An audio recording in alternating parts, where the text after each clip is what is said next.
back from lunch. Day 3 at 21 Convention. Last day, as you guys know. Next speaker up is a surprise, not speaker, he's definitely been here for a while, but it's a surprise secondary presentation that he's developed for us.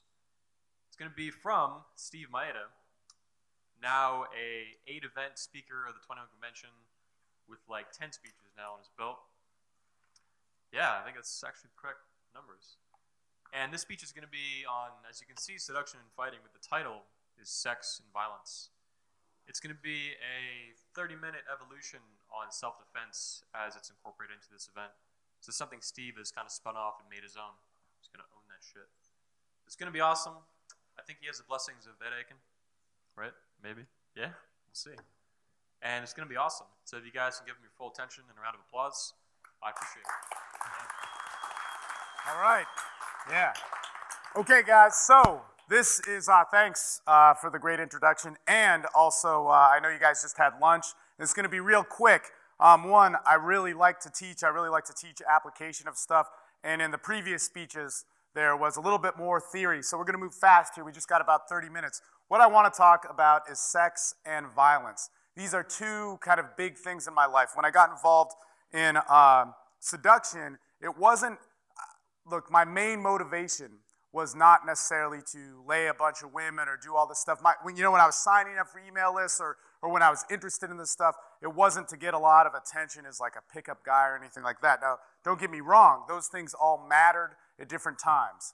You know, I still wanted those things. I'd still be alone at different times and want to get attention and yada, yada, yada. When it came to fighting, it was the same thing. It wasn't that I wanted to be some badass dude. Of course, that goes into it. It wasn't that I wanted to, pick fights or anything like that or get in fights and prove myself. Don't get me wrong. In the timeline of that I've been alive, those have been big factors in my decision-making and all that sort of stuff. What mattered is my life always had an aspect of those things. Now, really quickly, part of my life has to do with some kind of crazy shit. I was talking to Anthony about it. He's like, man, maybe some people can't relate with that. As I stand here today, I'm a pretty happy guy. I like being free. I like living my identity. I like being clean in who I am and all that sort of stuff. But, I grew up like everybody. We all had problems. I grew up in kind of an abusive household. My first girlfriend, 2 weeks into it, 10 days into it, she ended up, and I saw it. It's actually kind of a crazy story. When I walked across the street, the guys that were around her ended up kidnapping her and doing all this fucked up shit, sexually assaulting her. And that was my first sexual experience. I didn't have a girlfriend for years. There was a lot of like anger and pissed offness, whether the world created that, I created that, I continued it. And that's what's important. So 2 things that were big for me that absolutely changed my life are aspects of seduction, which I teach in that industry, and fighting, which I don't want to represent myself as a fighter. That's not the point of this. I train in a bunch of different stuff, but it means a lot of things. Through application of these, gained great insight, okay? What's so interesting about both of these parallels, if you dive into either of them, and it looks like, we're all kind of interested in this seduction thing, but if you dive into either of them, it can make or break you. And this is kind of what this is the MasterCard logo here, but what these 2 diagrams are what we're going to get into, right? So we can practice seduction, we can practice fighting, martial arts, or whatever the hell it is, and we could tap into a lot of anger, we could tap into a lot of fear, a lot of rage, a lot of lack of control, a lot of need to control, a lot of insecurities, or we could hit what I find the true meaning, why I got involved in seduction, why I got involved in fighting, and why I didn't even ask for these things. They were more outlets to kind of put a way of life and to formulate a lot of the chaos that calmed down in my head and my emotions and all that sort of stuff, to really value the aspects of being a man and masculinity, to hit peace, to hit love, self-acceptance, unity, sharing, all those things. What I call is spiritual principles, right? Real quick right here, what I wanted to get into, I was thinking about this the other night, and I actually was talking about this.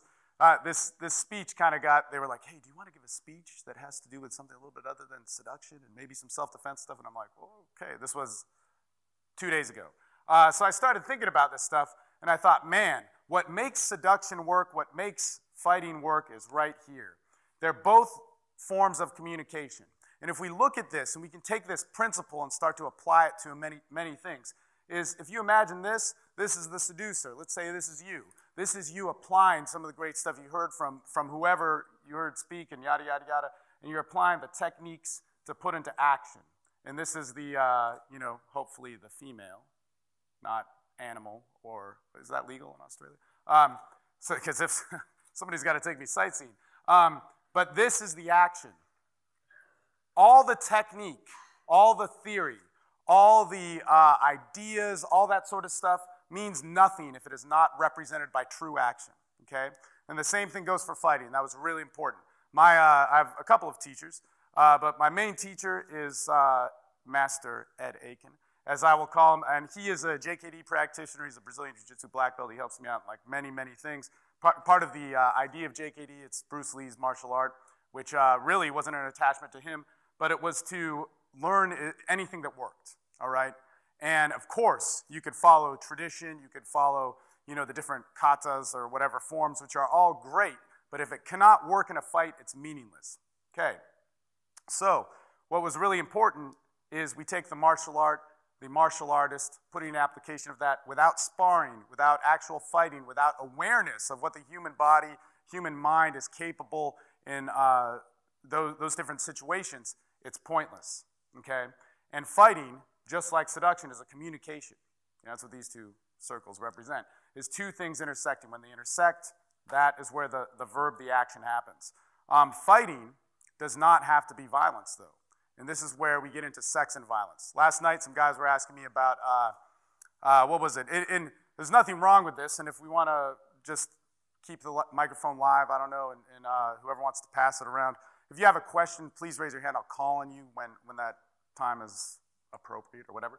But the deal is when we get into misrepresentations of seduction, misrepresentations of fighting, that's when violence occurs. And violence is actually much different than either of these things. For instance, I've been talking to people about jiu-jitsu here, and there he is. So when we get into Brazilian jiu-jitsu, one of the aspects of it, it's you talk to anybody who trains it, it's a martial art that humbles you. It's something, if you train true Brazilian jiu-jitsu, there's nothing like crazy about it. There's nothing egotistical about it. There's nothing about being a dick. There's nothing about being somebody who's going to kick somebody's ass. It's really humbling, and it's an exchange. But one of the keys in training fundamentally of Brazilian jiu-jitsu is that you are always sparring. So you learn technique, you drill technique, you learn the different leverage points, all that stuff, but you have to be able to apply it. That sparring can be light, it can be rough, but it's not to hurt anybody, right? And the same thing goes for JKD. You need to spar. That's one of the fundamental aspects of it. In JKD, a very tactical martial art, kind of like Krav Maga, but Krav Maga, by definition, doesn't have sparring in it, whereas JKD is a big thing of it. Now, what happens is in that, you can achieve things like those ideals, which we'll get into in a little bit of self-acceptance, self-awareness, real principles that you can live by.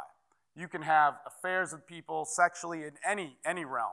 And we heard a lot of speakers talk about this. It's really an awesome convention for that, where if you're meeting somebody for that night, if you're meeting somebody and being sexually aggressive, if you're being a little bit dominant, if you're being in a relationship, if you're doing something where you're trying to, have kids or be married or whatever. There's no judgment in that. The deal is that in this area, it can always hit a good spot, all right? The key to it, where it becomes that aspect of violence, that aspect of conflict, is when this side disrespects this side, okay? So, for instance, last night we had a few questions, and a guy was talking about, because I said, man, seduction has to always, one of the biggest flaws in the leadership in the seduction community has no true master, just like in fighting there are actually legitimate people who can represent it. And it's hard to find those people in the industry. And so you hit a lot of gray area when you hear people talking about seduction, and you were saying, man, you're saying that in order to seduce, it has to have these principles of openness, exchange, and actually loving women and exchanging with them, whatever levels. And this guy was saying, he's like, man, don't you need to detach from that? And it's okay to be a little bit pissed off, and it's okay to be a little bit like, not into him. And I'm like, no. Like that's if you have that, you need to be honest with it and kind of like deal with that sort of stuff. And that definitely an issue for myself. But at the same time, don't think you can't hit certain ideals. You know, a technique is very, very different than a mentality. And so you've got to put that into application, detach yourself a little bit from it. The problem is this. When we are not respecting each side, we're trying to control. We're trying to dominate. We're trying to overpower. And a perfect example of this in terms of seduction, I'm escalating. It's a good thing. You know, I'm turned on. She's turned on. She says stop. I disrespect that and keep going, you know. And there's times where in our minds, we have to know that a part of the process of seduction is some resistance. But guys, you know, like if a girl is truly saying no, she's truly saying no. You know, but if she's afraid, if she's speaking with a little bit of doubt, that's a little bit different. You know, in fighting, perfect example. I'll actually bring this up, kind of controversial, but I'll have a lot of female friends, right? A lot of female friends, and they'll tell me, you know what, I hate having abusive relationships, you know, or I hate abusive men. They're such assholes. And so I'm like, oh man, so you are somebody who puts yourself in a place, like usually when that's said, it's somebody that has experienced a lot of those things. That's why they're bringing it up. And I say, so what, you know, what are you talking about? Well, men do this and men do that. And I'll say, well, what's the difference? Are you starting fights with them and losing, or are you actually saying no, stop, and they continue, okay?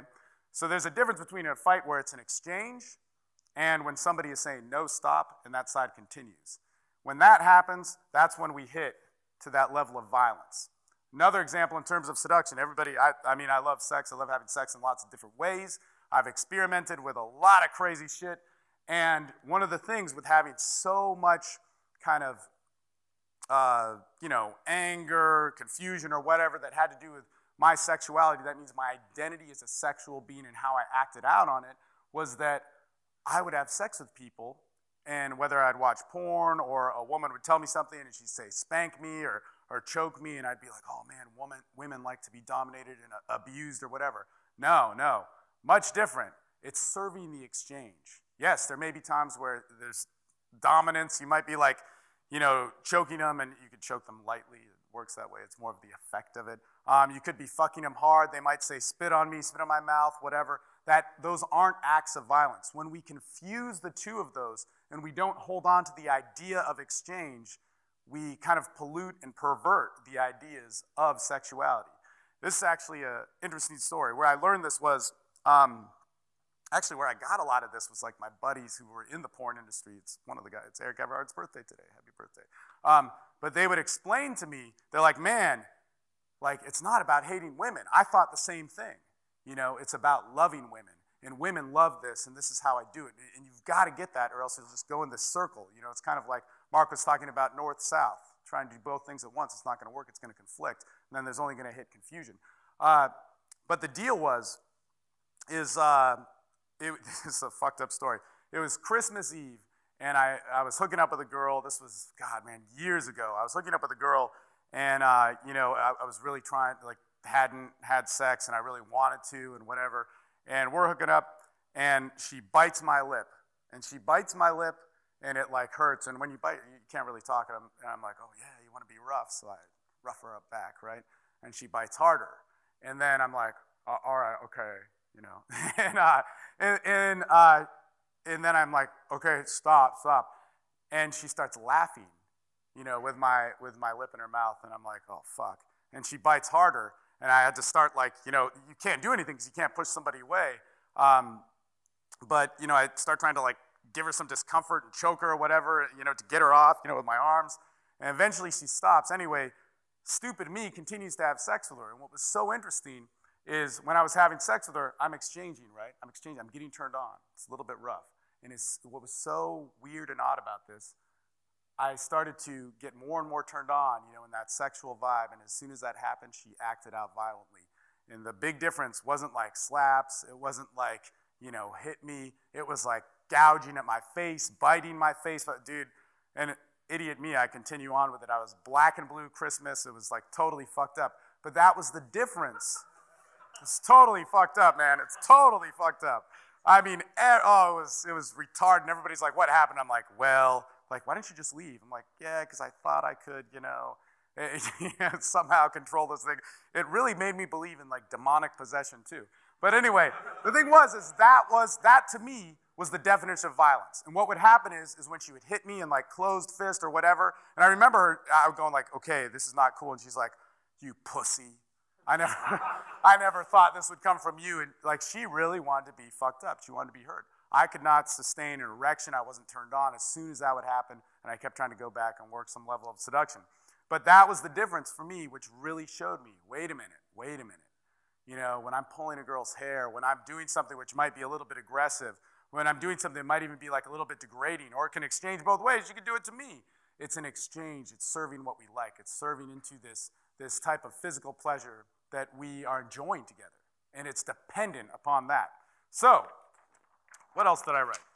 When we are not having sex, when we are not in full function of our physical beings in life and constant motion and anything like that, whether it is we are training for fighting, or we're training for seduction, or we're working for diet, or we're working for bodybuilding, whatever the hell it is, if we are not fully in that action, like that diagram before, we will hit levels of dysfunction.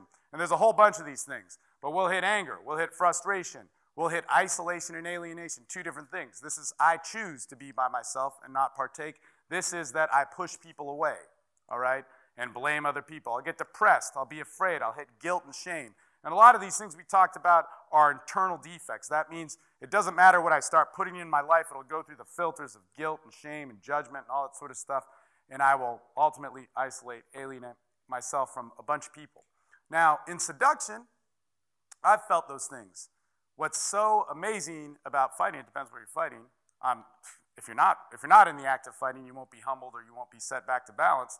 But if you do these things and you're training in some way where there is sparring, where people aren't holding back, you will get humbled. You will get stopped. And it's very hard to hold on to a lot of anger. One of the best things you can do for your anger and frustration is get submitted 10 times in 10 minutes or whatever it is. Like wrestle with somebody who's far better than you.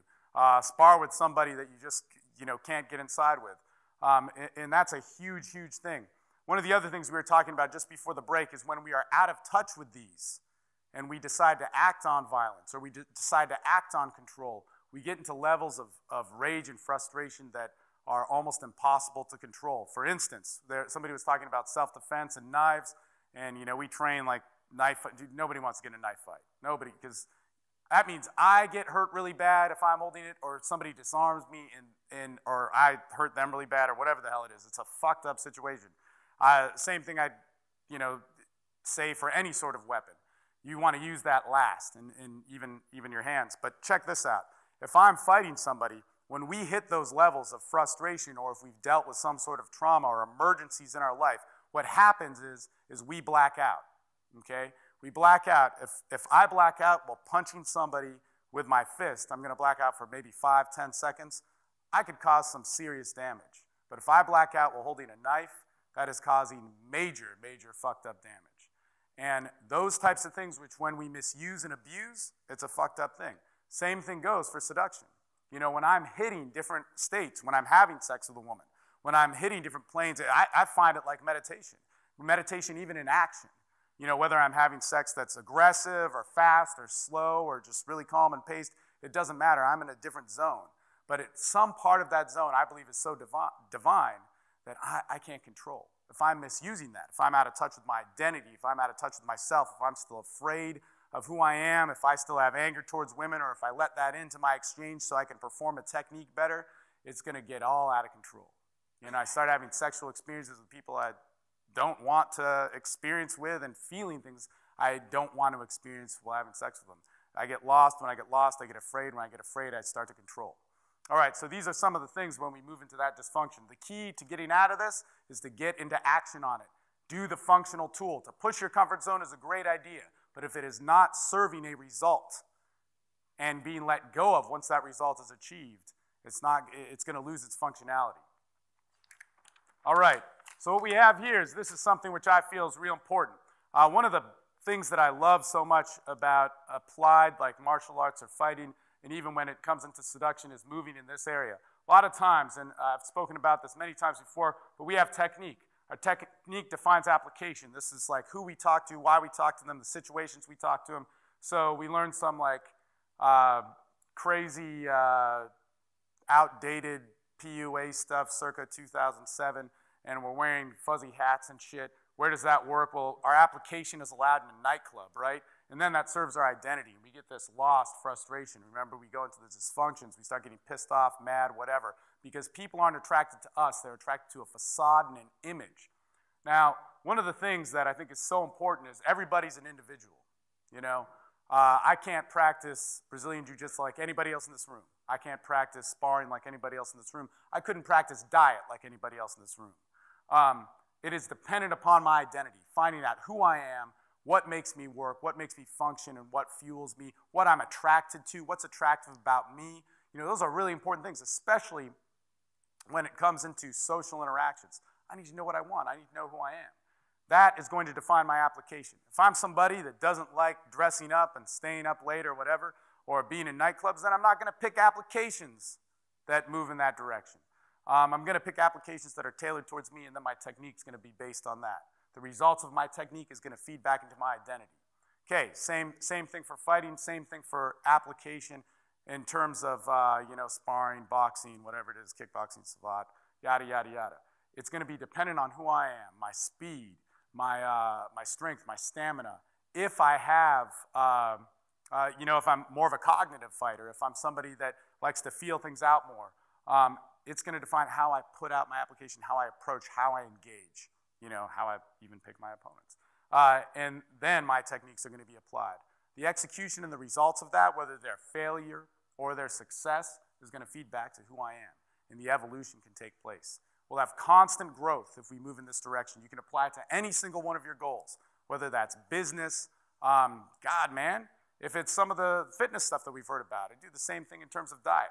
Also, it's very important that to know every single technique you do needs to serve this, okay? Self-expression. It is huge. We are not serving a result. Of course, results are good, man. Results are great things. They motivate us. They get us to believe and push forth in so many different things.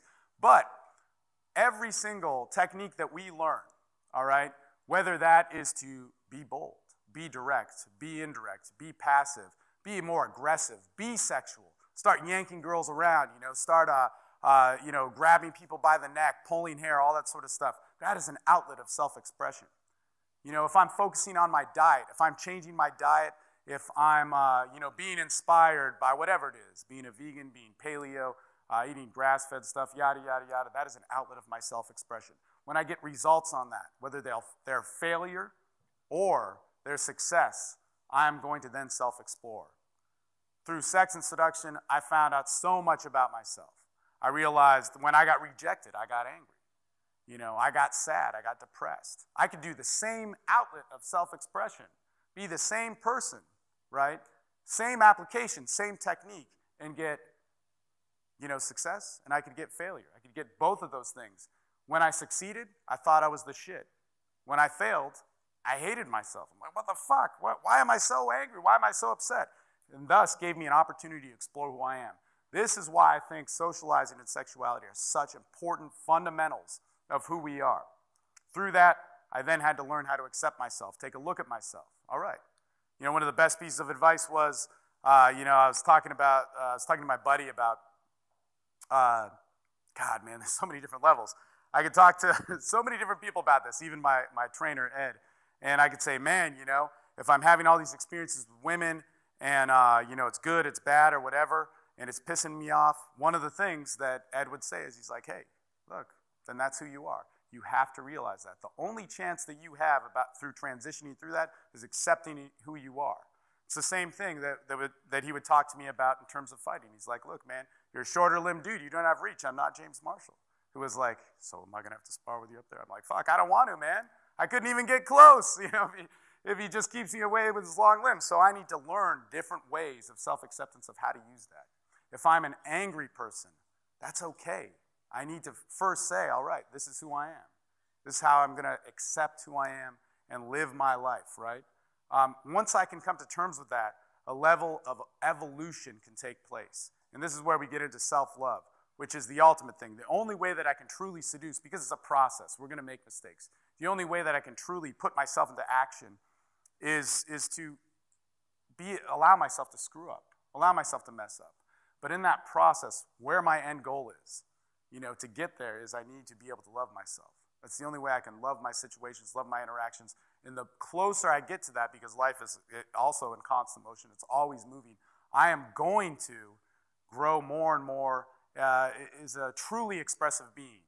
And when I can do that, I can have more of the relationships that I want. I can learn to say no with things I don't want. I can learn to say yes quicker and not have to focus on the technique of dominance, but allow myself to just be dominant by expressing myself. So it goes in a little bit of a cycle. Let's see what else we got here. All right, so one of the things is when it comes to different sorts of stuff, especially when it comes to deeper things like sexuality, violence, the deeper things that move you, shit, man, it could be diet as well. When you are actually a person that is battling something within yourself, all right? And you have those kind of like dysfunctional feelings come up, like I can't do it. I'm ashamed, I'm incapable, yada, yada, yada. We need to start moving towards what I call spiritual application now and into principles. When I talk about spirituality, I do not mean religious. I do not mean something, it can be. You can totally be involved in that sort of stuff. But how I do this is involving myself with spiritual principles. So they're different ideals, and of course they're kind of limitless here. But for me, one of the biggest things is unity. I live by socializing and by being sexual and communicating. I live also, God, dude, I probably spend more time, well, it depends. Sometimes I get lazy, but a lot of times I'll spend way more time training different martial arts stuff and going crazy with that because it's the level of communication. It allows me to get in touch with myself. It allows me to get in touch with other people. But through that, I exercise a level of unity. Through talking to people, I exercise a level of unity. That's an important focus of my life. There's different things you can do about writing on it, being, cognitive of it while you're talking to people. Honesty, things like open-mindedness, willingness, acceptance, faith, love, all that sort of stuff. It's so interesting because when we deal with our fears, when we deal with our guilt, our shame, when we deal with our doubt, those types of things, they're usually fears towards the future. And all faith is, in fact, this is so funny, is all faith is just having a little bit more of faith in the outcome of things. It's believing in the future. It's believing that if you're taking the right steps, it's the right process. An application of spiritual principles put into action and functionality when we were going back to those like two circles of when we get to seduction or we get to fighting and whatever your opponent is, or I guess a woman is not an opponent.